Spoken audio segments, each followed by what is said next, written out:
RKB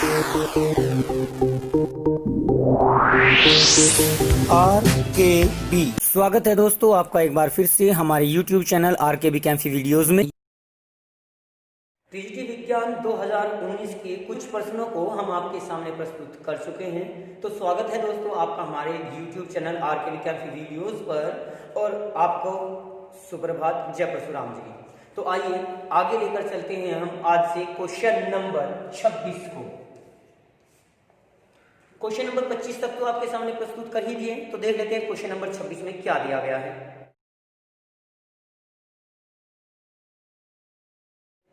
इस question number 26 में कहा है कि एक नया पैमाना, जैसे कि आपका डिग्री सेल्सियस ताप को मापने के लिए होता है, डिग्री फारेनहाइट होता है, केल्विन होता है, इसी प्रकार से एक पैमाना इसमें दिया हुआ है W। अब इस W पैमाने पर कहा है कि तापमान मापक में पानी का हिमांक और क्वथनांक दे दिया। जैसे कि हम इस पैमाने को बनाकर देखें तो यहाँ पर जो नीचे होता है वो लिया जाता है हिमांक बिंदु और ऊपर लिया जाता है क्वथनांक बिंदु के रूप में।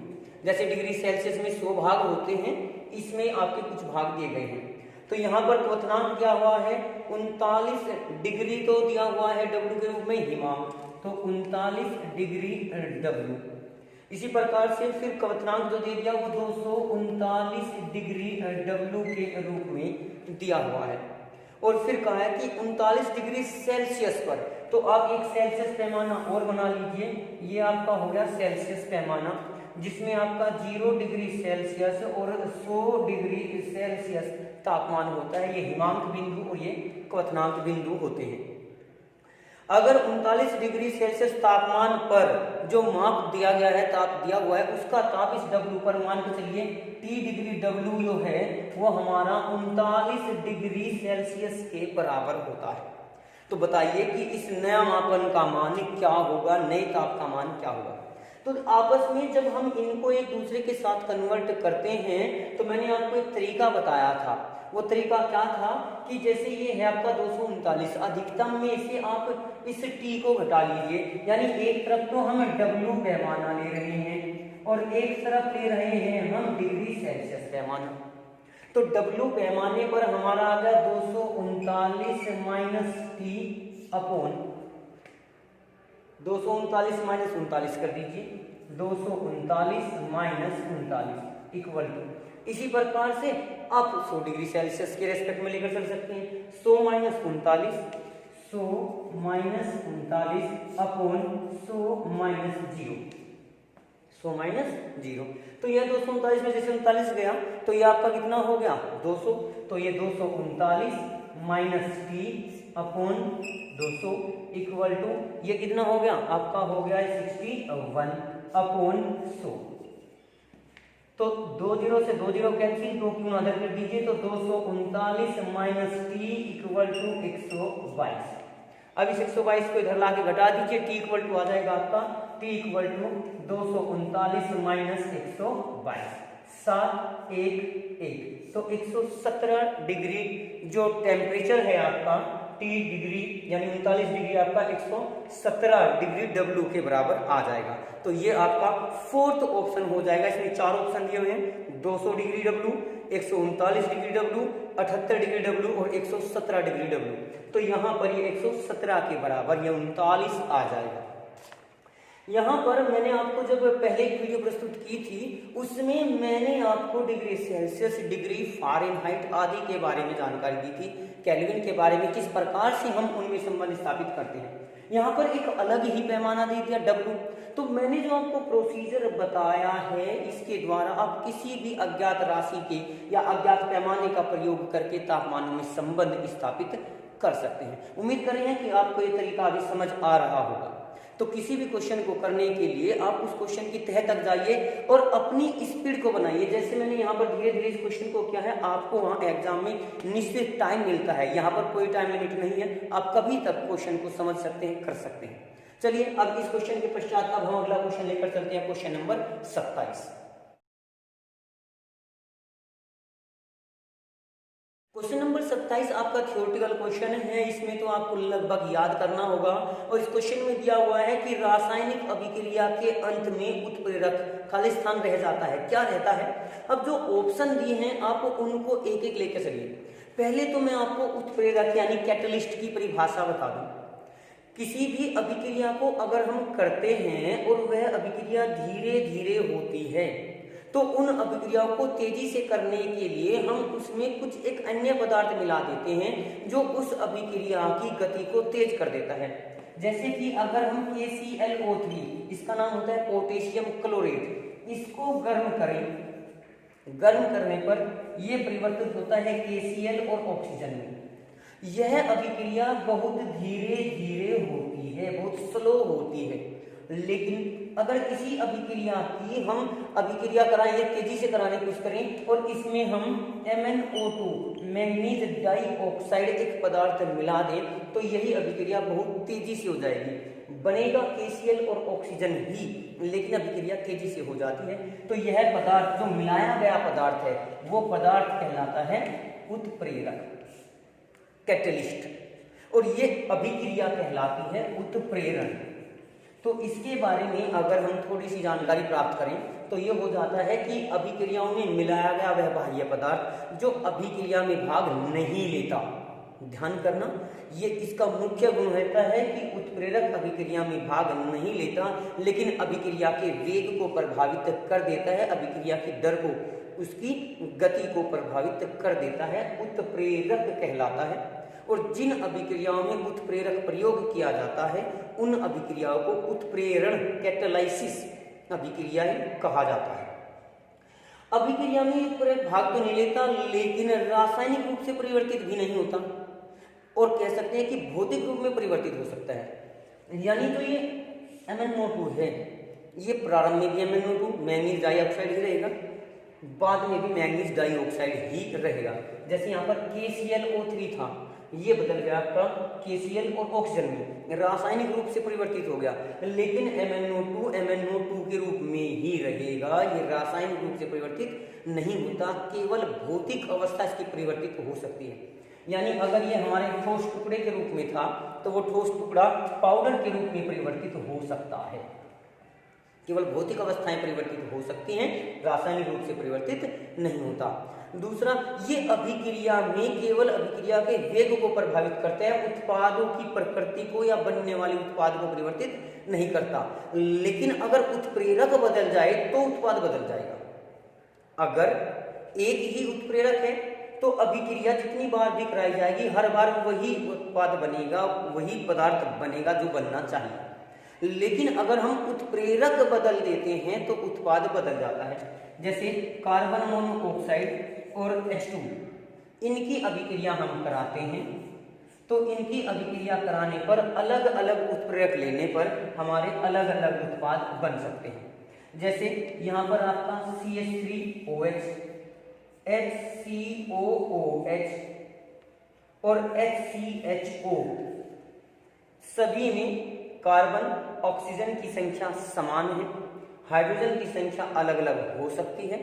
तो कार्बन मोनोऑक्साइड और हाइड्रोजन के लिए अगर हम अलग अलग उत्प्रेरक लें, जैसे Zn उत्प्रेरक लेने पर आपका CH3OH बनेगा। अगर हम MnO ले दें, MnO, तो फिर आपका HCHO बन जाता है, और अगर हम कॉपर ले दें तो HCOOH बनेगा। तो उत्प्रेरक अलग अलग होने पर अभिकारक से उत्पाद अलग हो सकते हैं, लेकिन जितनी बार हम जिंक का प्रयोग करेंगे उतनी बार आपका CH3OH ही बनेगा।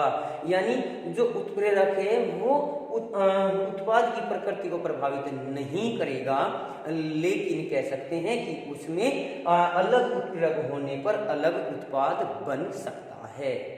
तो यहाँ पर आपको जो ऑप्शन दिए गए हैं एक बार उनको देख लेते हैं। इसमें सबसे पहले दिया है कि मात्रा में अपरिवर्तित, न तो उत्प्रेरक की मात्रा बदलती और न ही उसकी रासायनिक संरचना, रासायनिक संगठन बदलता। तो इस आधार पर संगठन देखिए, पहले में दिया है कि मात्रा में अपरिवर्तित लेकिन संरचना में अपरिवर्तित, संरचना में परिवर्तित।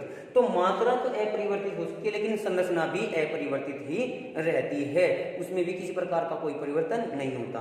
दूसरा क्या है, मात्रा और संरचना में अपरिवर्तित। तीसरा का है संरचना में अपरिवर्तित परंतु मात्रा में परिवर्तित, और चौथा का है मात्रा और संरचना में परिवर्तित।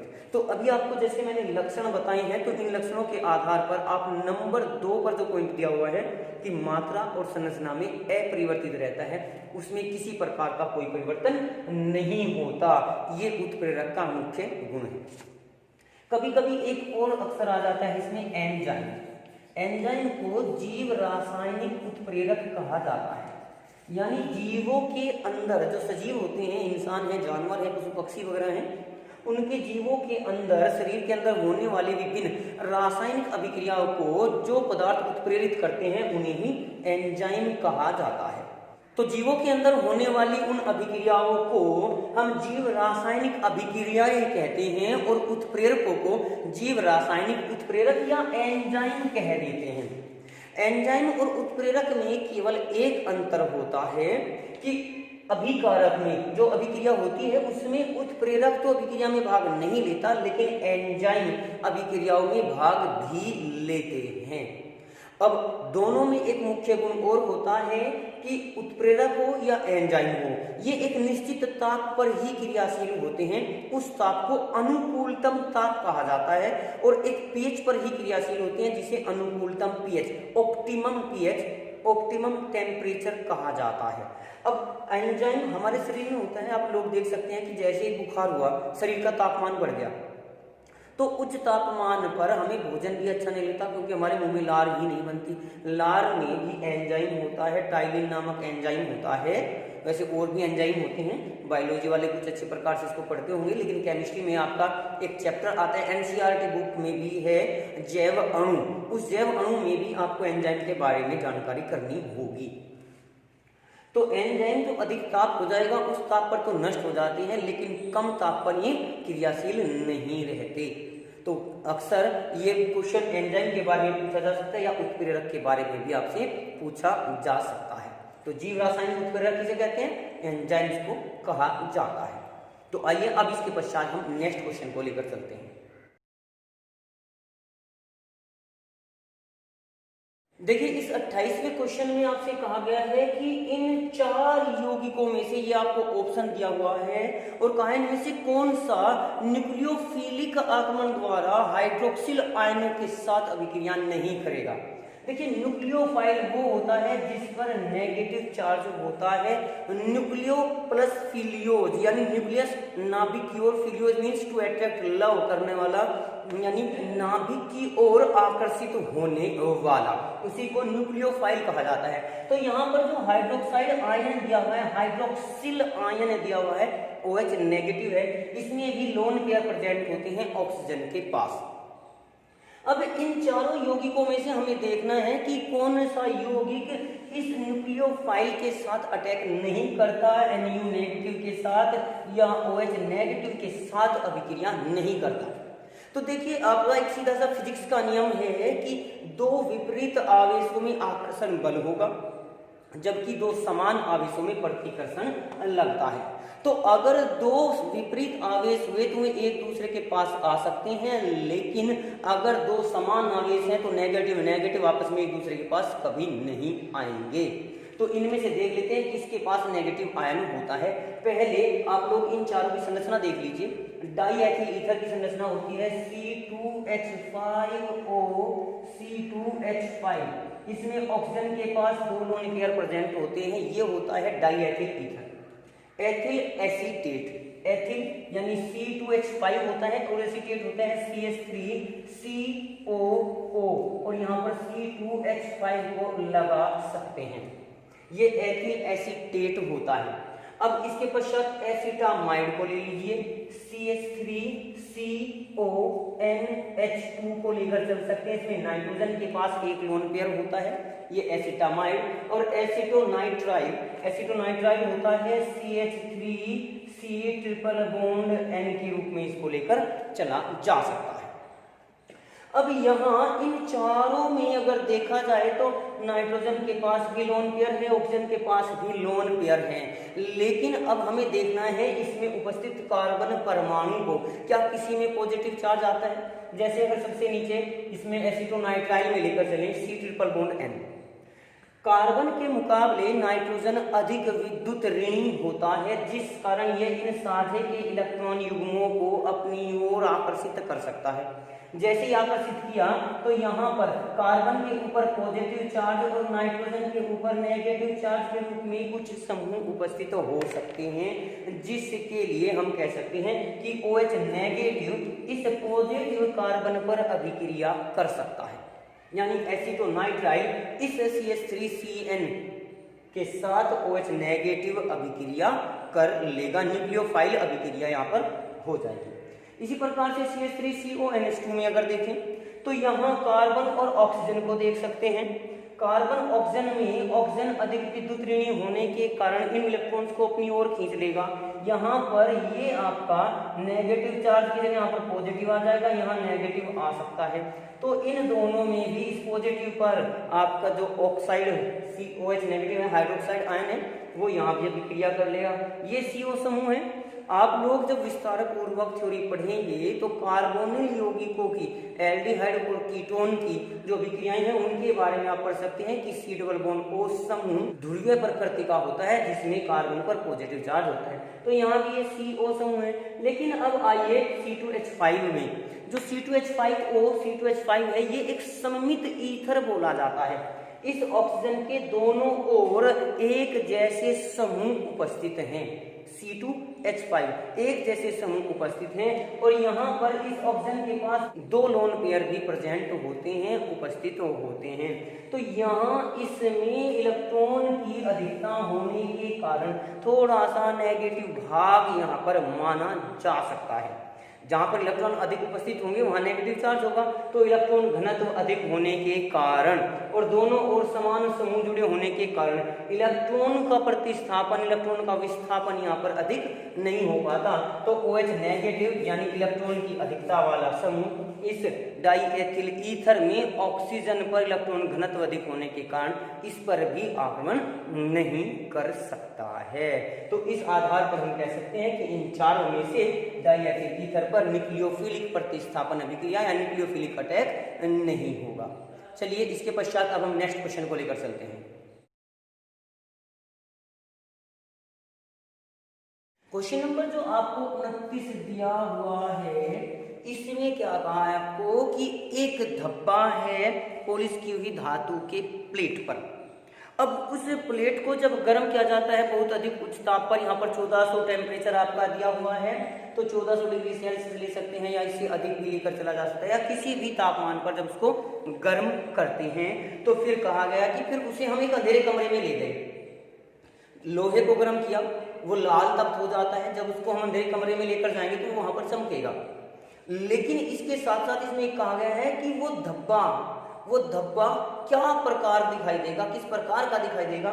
क्या वो धब्बा प्लेट से ज्यादा काला दिखाई देगा, क्या वो धब्बा प्लेट के जितना ही चमकदार दिखाई देगा, या समान समय पर जो धब्बा है वो कभी प्लेट से अधिक काला, कभी चमकीला, किसी भी प्रकार का दिखाई दे सकते हैं। और अंत में कहा गया है कि धब्बा प्लेट से अधिक चमकीला दिखाई देता है। अब यहाँ पर आपको एक नियम याद होगा, किरचॉफ का नियम लगता है। किरचॉफ का नियम, ये विकिरण संबंधी नियम है किरचॉफ का। वैसे 2 नियम होते हैं किरचॉफ के, एक विकिरण संबंधी नियम होता है और एक होता है विद्युत संबंधी नियम। विद्युत संबंधी 2 प्रकार के नियम होते हैं, एक धारा नियम, एक वोल्ट का नियम। लेकिन यहाँ पर अगर केवल किरचॉफ का नियम कह रहे हैं तो ये विकिरण संबंधी नियम होता है। विकिरण संबंधी नियम में आप अध्यापक बनने जा रहे हैं। अब किसी बच्चे को अगर आपको कोई टॉपिक समझाना है तो उससे पहले वो आपको खुद समझना होगा। यानी एक अच्छा ग्राही अच्छा दाता हो सकता है। यानी अगर आप किसी ज्ञान को अच्छी प्रकार से ग्रहण करते हैं तो आप उस ज्ञान को उतनी ही अच्छी प्रकार से दूसरों के पास भेज सकते हैं, दूसरों को दे सकते हैं, दूसरों को समझा सकते हैं। तो किरचॉफ ने भी यही नियम किया था कि अच्छे अवशोषक अच्छे उत्सर्जक भी होते हैं और बुरे अवशोषक बुरे उत्सर्जक भी होते हैं।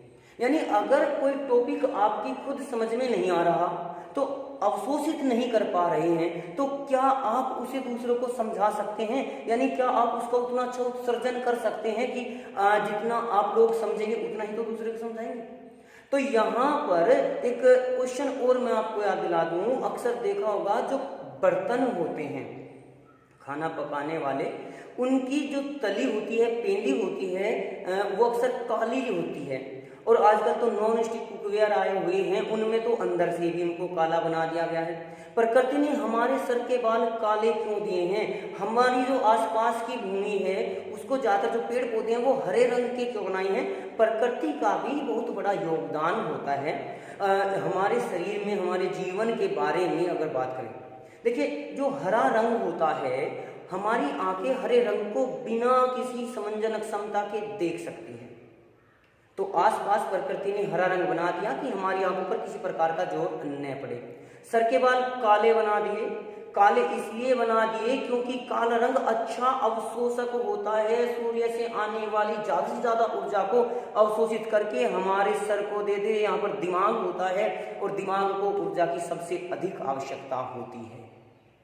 तो ये प्रकृति के कुछ नियम कानून हैं। वही नियम कानून हमने किरचॉफ का भी पढ़ा था कि अच्छे अवशोषक अच्छे उत्सर्जक होते हैं। तो जो काला धब्बा होता है, जो काला रंग है, उस धातु की प्लेट पर, उसमें आपका क्या होता है, ज्यादा से ज्यादा ऊर्जा वो जल्दी ग्रहण करेगा। लेकिन जिस समय उसको हम डार्क रूम में ले जाते हैं तो प्लेट की बजाय वो ज्यादा जल्दी ऊष्मा का उत्सर्जन करता है, इसलिए वो ज्यादा चमकदार दिखाई देता है। यानी यहाँ पर जो आपका फोर्थ पॉइंट है कि धब्बा प्लेट से अधिक चमकीला दिखाई देता है, वो सही होगा। अब क्यों होगा? वो किरचॉफ के नियम के आधार पर होगा। अच्छा, एक बात आप लोग सोच के देखिए, पहाड़ों पर बर्फ पड़ती है, सूर्य की गर्मी पूरी पृथ्वी पर एक समान के रूप में पड़ती हुई मानी जा सकती है, लेकिन पहाड़ी एरियाओं में ठंड क्यों होती है? क्या धूप वहां नहीं पड़ती? अगर वहां पड़ती है तो बर्फ पिघलती भी है। अब बर्फ पिघलती है, पहाड़ों पर ठंड क्यों होती है? ये बहुत सारे क्वेश्चन ऐसे हैं जो आप डेली लाइफ में देखते तो हैं, लेकिन इनके बारे में आप जानकारी नहीं कर पाते, आप समझ नहीं पाते।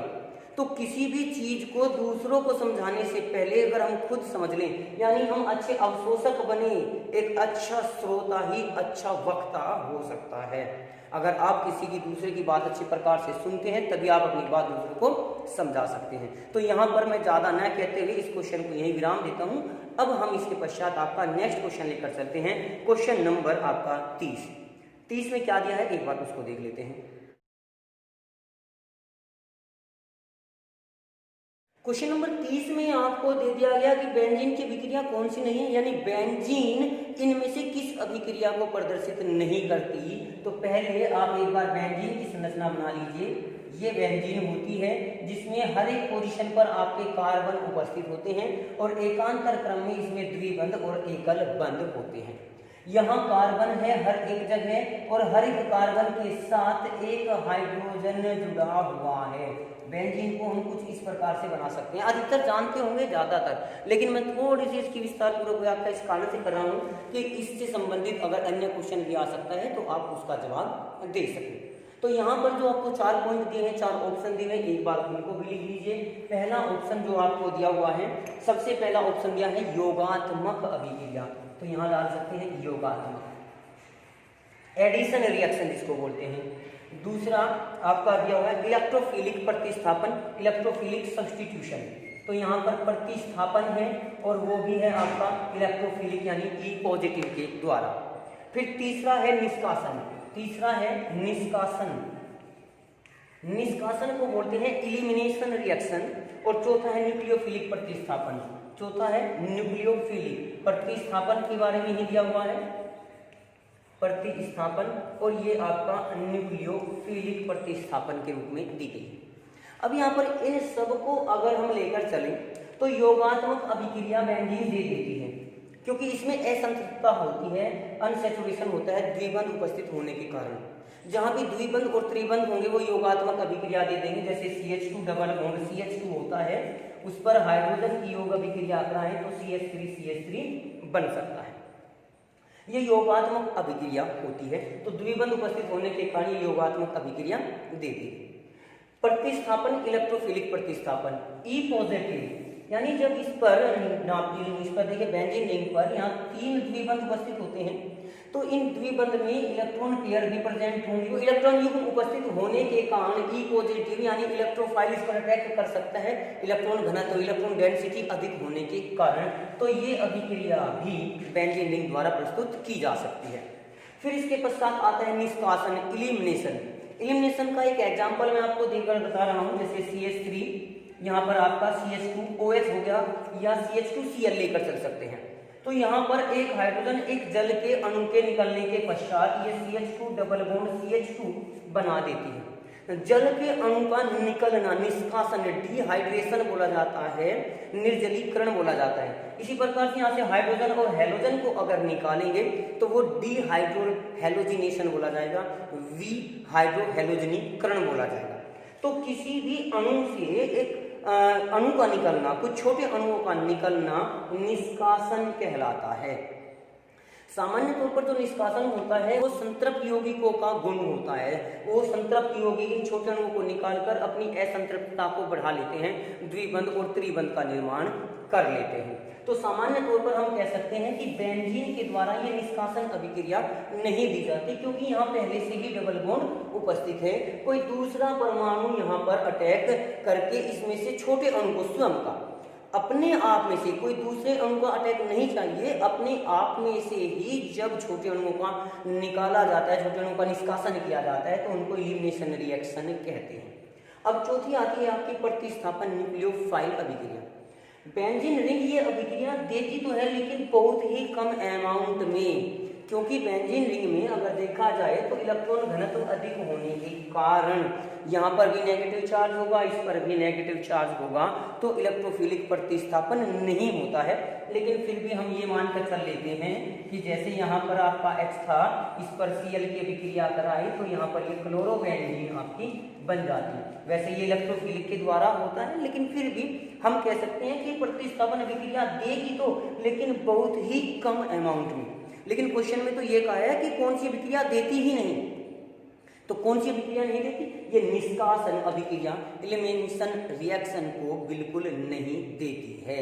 तो इस प्रकार से आप इन अभिक्रियाओं को समझ गए होंगे, और इनके पश्चात अगर इससे संबंधित कोई क्वेश्चन आता है तो आप उनका जवाब भी आसानी से दे सकते हैं।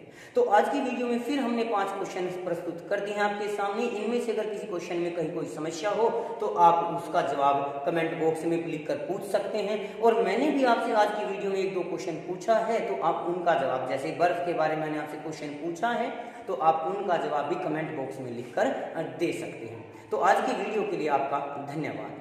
आज की वीडियो में बस इतना ही। अगली वीडियो प्राप्त करने के लिए हमारे चैनल को सब्सक्राइब करें, वीडियो को लाइक करें, और अगर वीडियो अच्छी लगे तो कमेंट्स करें और दोस्तों को भी शेयर करें।